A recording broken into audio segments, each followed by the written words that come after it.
On this team, we fight for that itch.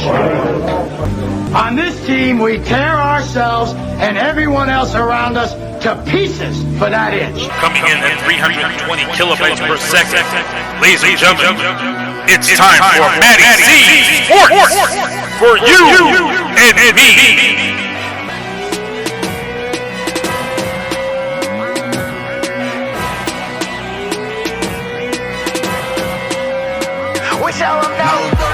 When it comes to getting dough and chasing dollars. All right, everybody. Welcome to MattieC Sports for you and me. I have a special guest for the evening. I have good friend Riley Cotier got me into this guy here, Derek Settlemyre. He was the equipment manager since the Flyers started. Not that long, but close. Feels like it. Yeah. So welcome to the show, bro. You guys got to check out Nasty Knuckles. They probably are one of the most interesting bunch of guys. They talk to a bunch of people like PJ Stock, John LeClaire, Claude Giroux is their latest one. Go check that out. That's episode number 28 for you guys? Yes, it was. Awesome. Yeah. But so tell me what started you in the Flyers organization, and actually Lehigh too, right? I wasn't with Lehigh. I was actually with the Phantoms, but we were in Philadelphia at the time. This was when before the Spectrum was unfortunately knocked down. Probably my favorite building ever. But what happened, basically, long story short, is my dad was the trainer with the Flyers for a long time, and he worked in the organization. And right when I was finishing college, my last probably my senior year at the beginning, he kind of put in my mind, hey, think about if you want to try to come work in hockey. And it worked out well. I ended up doing that. I originally wanted to be a basketball coach. But I knew I was going to have to go back to school for a few more years, which I didn't really care about that. But I think I was just ready to get out of school, college, graduate. And so I started with the Florida Panthers. Bob Clark was the general manager for the first season, the inaugural year in 93, 94. And my dad was with him. So we were there for 1 year. And then Mr. Snyder was like, we need Clarky back here. And he actually had to give some compensation to the Florida Panthers for taking my dad and Mr. Clark, which I thought was odd. I'm like, Dad, you're just saying that. They're throwing your name in there just to make you feel good. But anyway, we came back to Philly, and that was my first year, was 94, 95 with the big club working under my dad. And then a few years later, I think 3 years later, we started the Phantoms. So Mr. Clark told me, if you're going to be the head guy here, you're going to have to do it there. You need to learn the ropes and all that stuff that goes along with it. So it was the best thing I did. I loved it. I was there for, I think, 9 seasons, was able to win 2 Calder Cup championships with the boys. And it was a great time. So that was my first, my first year was 94 with the Flyers organization. And that's probably about, I would say a little earlier, but that's when I started getting into hockey with, I was like 4 or 5. That's when I started. And, you look up to those guys, John LeClaire, you look up to Eric Lindros at the time, you look up to everybody in that time was rough and tough. And, I don't think anybody knows about the video. My dad showed me videos called Hockey's Hardest Hitters way back in the day. Oh, man. And it was all like big hits and like Tony Granato getting flown, and I didn't know Danico for a long time, but then I really knew who he was. And and I'm sure it was, you've seen a lot of experiences. And how was it like seeing, I know you guys are so fast paced, like just explain that, like how fast paced the game is when you're in that like moment. It must be like so like heart throbbing, like this guy needs a stick, like, oh shit, like hurry up, like I gotta go. It's funny, you're totally right. Growing up, I was an athlete. Of course, I thought I was going to play in the NBA, but I'm 5, I'll say 5'9", even though I'm really 5'8.5", but being an athlete and I knew I wanted to be involved with sports, and it was cool what my dad was doing, and it kept him involved. He actually played hockey, but you're right. Like you're in a game and you're what you have to watch for so many things. You're enjoying the game, but you can't just watch the game. You have to watch everything that's going on. Notice if a guy slips.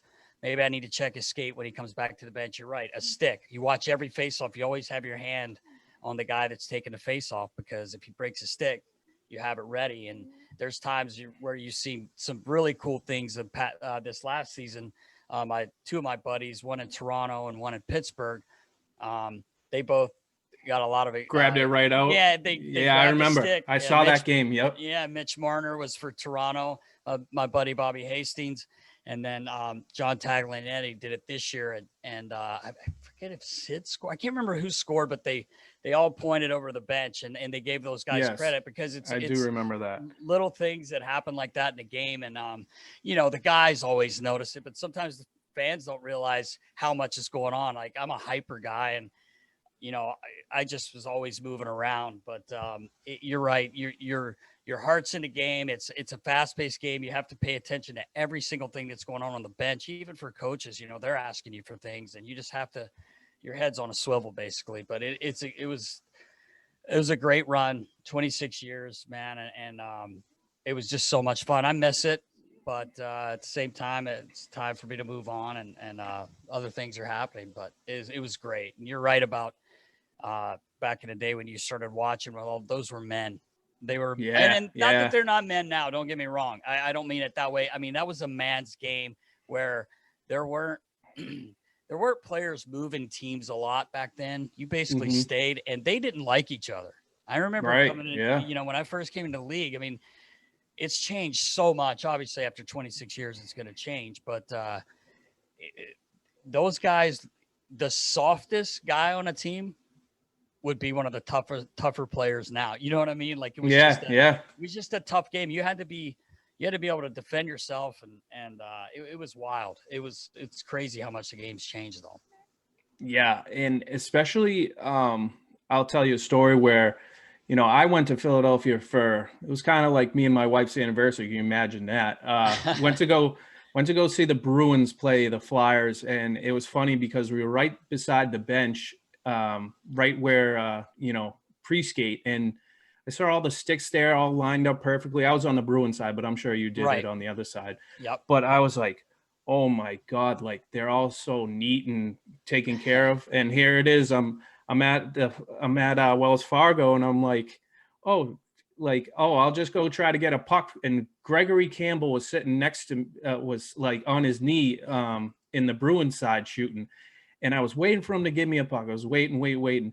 And then all of a sudden, all the Bruins come off, and my wife's getting fist bumps from Bergeron, from Chara, So I'm like, I go all out and try to get you a puck, and you're fist bump. She's like, whatever. You didn't pay attention. And the kicker to that game was when the Bruins ended up winning 6-1, and I couldn't believe the Philly fans. Like, they're so friggin' dedicated to their team. They booed their own team. It was, I never saw that at the Garden in Boston. Never saw that. And I was like, is this the same team? Like, why you're not booing the Bruins? You scored, and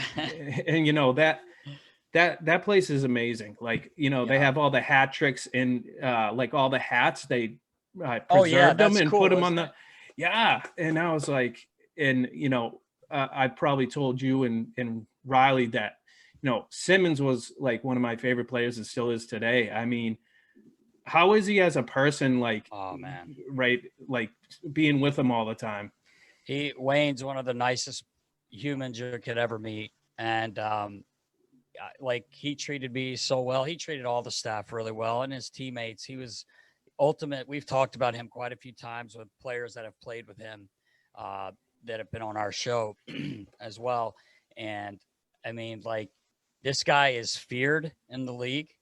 And he's just one of the nicest people you could ever meet. But I'll tell you what, when it's game time, Simmer, if you just watch the games, he comes to play. And it's funny. We always we'd say, like, over the past couple of years, the way the game's changed, it's kind of, actually the last couple, there's been more fights each year, which I think this year it helped maybe with the series that they were playing. Kind of, I think, guys kind of got sick of each other. There's always rivalries where it's always can be ugly, but anyway, Simmer. Back to your question, Wayne Simmons is one of the best people I've ever met, and I'll stay in good contact with him and just pull for him. I was upset Toronto lost so quick because I was pulling for Wayne and a guy like Jumbo, Joe Thornton is a really good dude. Those older guys, Jason Spezza, Christ, I thought Jason Spezza was the best player on their team in the playoffs. I mean, he had an unbelievable playoff. But anyway, Wayne's just a great guy and so tough. And we kind of joke, like when Wayne would come into a pile the last couple of years, guys all of a sudden were looking for quarters on the ice. No one wanted to look at him. You know what I mean? They wanted nothing to do with him. It's pretty funny. Yeah. I mean, Philly I'd try to steal a couple games, cause I like the announcer they have for the Flyers, and, it was just amazing. Like, he would grind every shift, and like, if he needed a fight, he would. But he was such a skilled winger, and I was just amazed at what he did. And when they had that problem in the playoffs with Ovechkin and him were out the ice, and they were throwing those, was it rubber bands or something? They were throwing on the stands. They had given something away. I think they were bands. Yeah.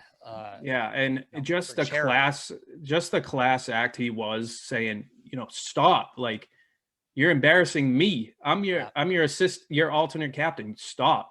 But I've always had always respect for Simmons, and keep me in the loop if you have him in. I gotta talk to that dude, man. Yeah, we were he's coming on the show for sure, man. And it was funny the way the season went. It was obviously, like, they're playing 4 times a week.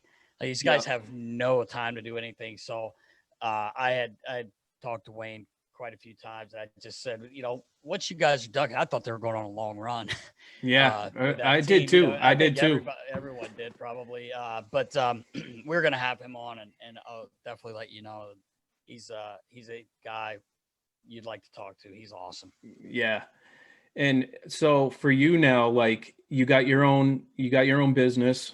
I rep your business as well, Thank man. you. Because Awesome.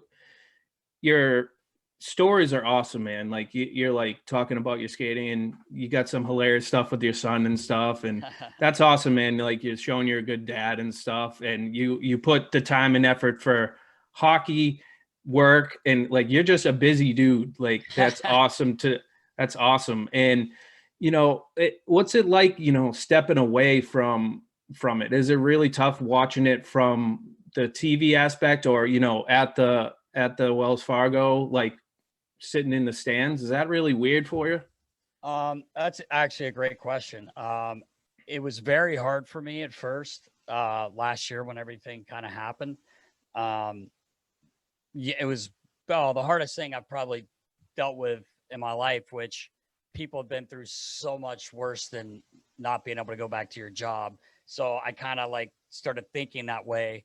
You feel sorry for yourself for a few days, and you're trying to figure out why things happen the way they do, which I can't really talk about it yet. Of course. I'm still under contract, but when that's over, I can.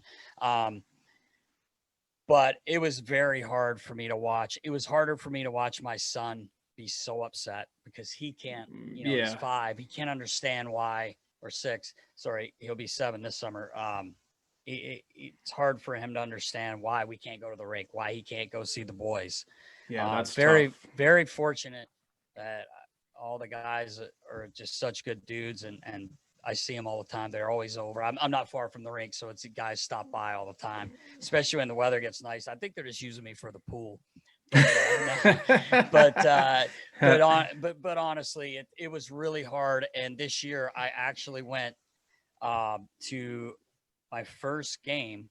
It was against Boston, actually, and at the center, and it was weird. It was weird watching, because I felt like I needed to be doing something.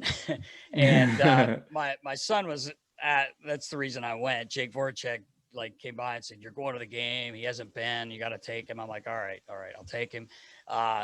And he just dances all the time. My son, you see my post. That's all he, Yeah. he's having a blast. And he's like, Dad. And I'm like, yeah, buddy, I see you. And I'm like looking at him. He goes, no, look up. I look up at the board. It's just him and I on the board.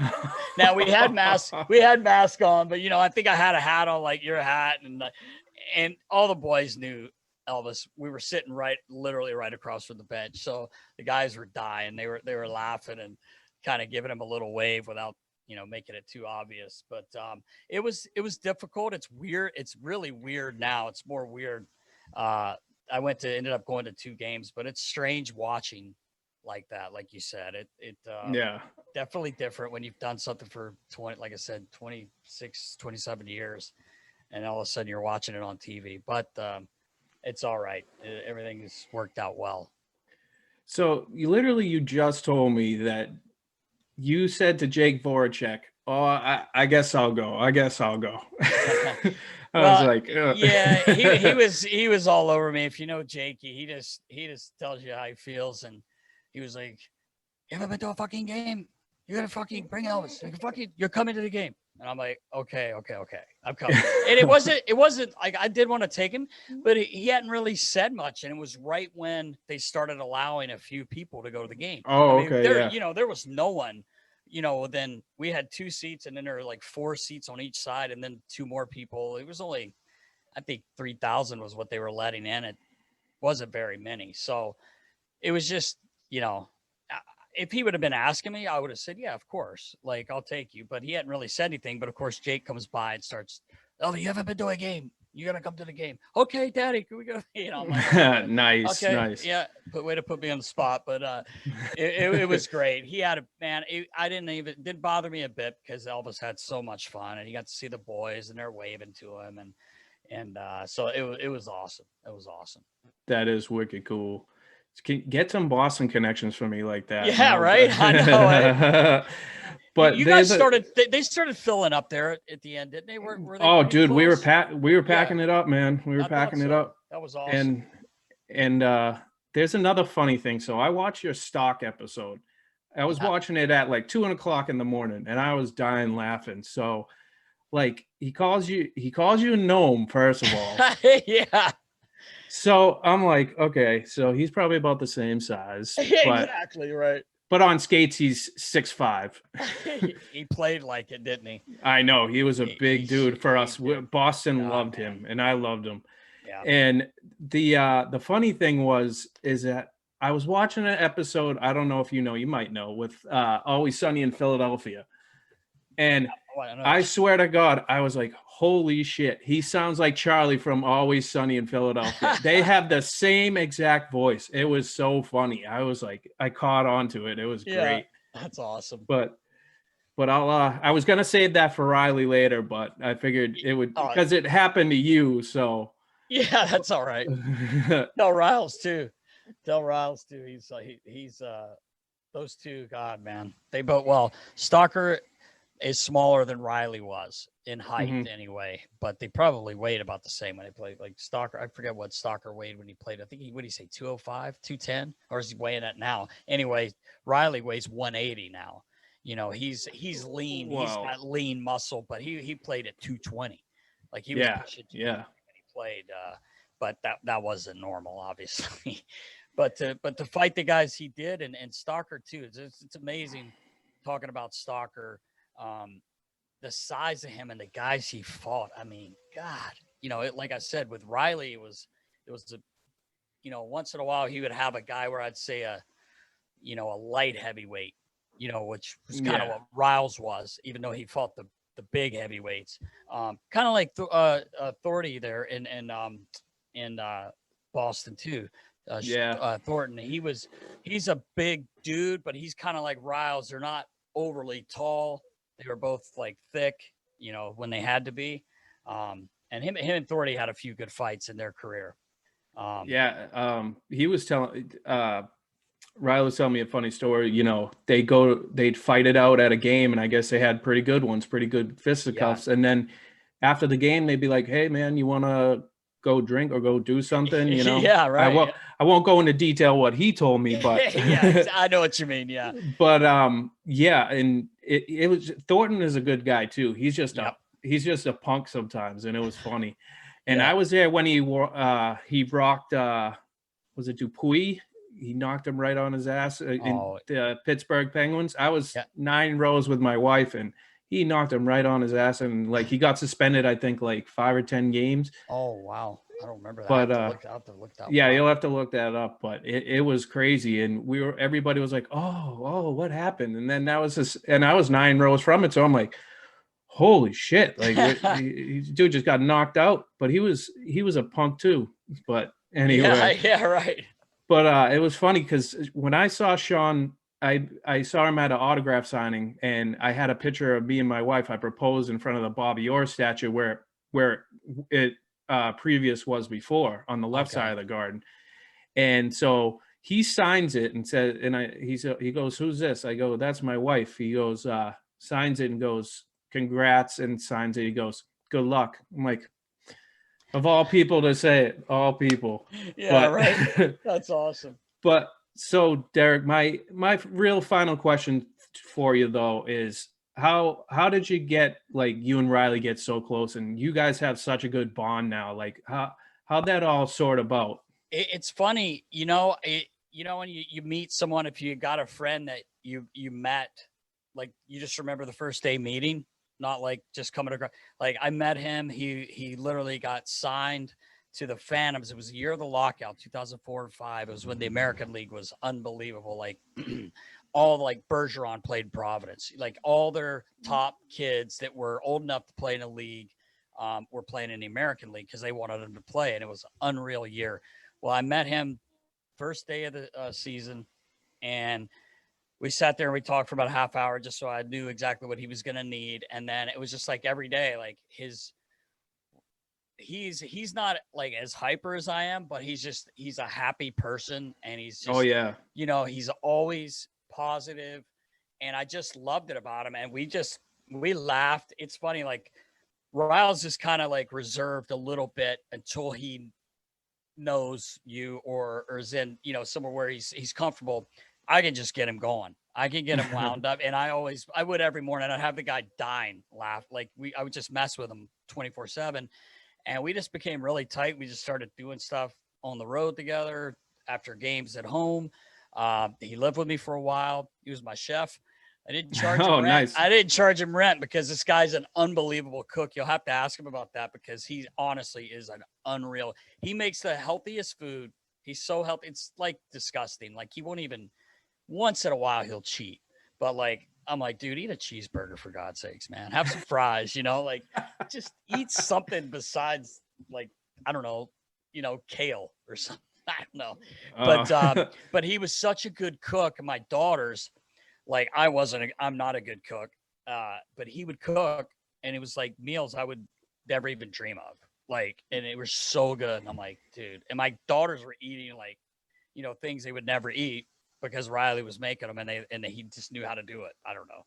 But we just became really tight, and I ended up being his best man at his wedding. I don't know, awesome. Man. We just hit it off, and we've never looked back, man. Yeah, you guys make a good duo on the show, and you know, and he, like you said, he's a really nice guy. I met him through one of his things, Athletes for Care, and we had the interview, and I said, "Oh, we're clear," and we talked for like an hour right after that. He was like shooting the shit, telling me his adventures and stuff. He's like, "We're still not on, right?" I was like, "Nah, man, nah, me and you are shooting the shit." I was like, everybody I talk to, I say, if you're on my show, you're pretty much family when you come on. So yeah, I appreciate it, man. That's so awesome. Yeah, and I know you're looking forward to the rest of the playoffs. Pretty crazy right now, right? I know, man. I know. I don't think we'll see tonight. I just don't think Montreal's got enough to take care of Vegas. To the curfew boys, I tell you, I don't know about your team, buds. They're a podcast up in Montreal, so I don't know. Oh, okay. Yeah. I just like, I've been fine watching them. It blew me away. They won that series against Toronto, being down And Winnipeg 3-1. too, swept And them. then Winnipeg, they swept them. I'm like, wow. I mean, they are going in there with a lot of momentum, and you can't say anything bad about their goaltending. Obviously, with Carey Price, he's one No, of the Carey best in Price the is world. their savior. Yeah. But I felt like the other night that game could have been 6-1 when it was 3-1. I mean, he made some saves, but if Montreal finds a way to get a couple, then Carey Price can win you a game. Yes, absolutely. I mean, so we'll see what happens tonight, but I see Vegas kind of running away, maybe 5-1 or 4-1 in 5 games. That's just my opinion. And the other ones is pretty like scrappy. And it's fun to watch. I like it. And Barry Trotz, what a coach, man. Like, this guy, like, not taking zero away from any of the players on the Islanders, but just looking at their roster, but that's kind of how they build teams there, man. It's just everyone has their job to do, and they do it. And it's so important in hockey, obviously in any sport, but I think that's one of the main things. Like, Trotz has his players' respect for one, which you got to have. Absolutely. Yes. Yes. And, he expects a lot out of him, but I've met him a few times. He's just a super, super human, great person. And I think the players love him, but he holds them accountable, but he's a good dude at the same time. And, sometimes it's hard to get that mix with a coach. But he's unbelievable. I don't know what's going to happen in that series. I would say, if you ask me, I would say Tampa, but I don't know. Undecided. I didn't see the Islanders honestly beating Boston. I didn't see that happen. Well, I mean, our defensive core fell apart, and it's unfortunate, but it happens always next year. But for sure. My last thing is Vegas is so fucking fast. They're so fast and they're so physical. Just seeing Ryan Reeves on the ice, that's what I feel like a Simmons. Like, you see him coming, you're looking for those quarters. And Matt Martin's a pretty fucking tough dude too. Yes, he is. He's a big man. That fourth line to me is, I don't even know. I hate calling them a fourth line because they just do so much, but that's realistically their fourth line. Clutterbuck and Stazikas and him. Yeah, they score goals. They run people through the wall. They run them out of buildings. They run them out of buildings most of the time, and they're a fun team to watch. To be honest with you, Barzell, that kid's so skilled, man. He's a lot of fun to watch too. But see what happens, man. You're right about Vegas. I'll tell you this though. One last thing is watching Game 1 of Colorado Vegas. I thought Colorado was going to sweep them. That was a great series. Whoa! I mean, then they went 4 in a row. Vegas went 4 in a row. So. But yeah, I see Vegas in 5, and I see Lightning in I'll go in the distance 7. Do you? That'd be amazing. I can't say playoff Stanley Cup yet. Too early. Yeah, I know. And that's such a tough place to play in Long Island. I don't care who you are. Oh, it's so freaking loud. On TV, it's so loud. I know. It's so much fun. Like when they went to Brooklyn, it was like such a just awful. Like, you were so used to, people didn't like maybe the locker room set up. No, it wasn't that great. There wasn't a lot of room. But man, when that game was going on, like, the people are right on you. It kind of reminded me of the Spectrum because, it was smaller, but the people felt like they were right on top of you and just so loud. It's just a cool place to watch a game. Absolutely. So, Derek, I want to thank you for coming on the show, man. It means a lot. And just tell me where everybody can follow you all over the place. Okay. First of all, thank you for having me. I really appreciate it. And I appreciate all your support too. Always commenting and sending me messages. We both appreciate it. You can find us, Nasty Knuckles podcast. We're on every platform there. And my business is called Settlemyre Skate Sharpening. I have a website, settlemyreskatesharpening.com. Yep. Got the sick hat on. I appreciate it. And that's about it, man. Just grinding away, bud. Yep. And again, like you said, check out Nasty Knuckles. There's some funny stuff and some stories. This guy Derek here can tell you stories about everybody. So again, thank you for being on the show, man. Yeah, I appreciate you having me, honestly. Thank you so much. All right. Thank you, brother. I'll talk to you later. All right, my man. All right. See ya. See you, bud. What's up? We the BMG boys, and thank you for listening. Please follow his Facebook page and subscribe to his podcast at Apple Podcasts, iHeartRadio, and Spotify. Let's go.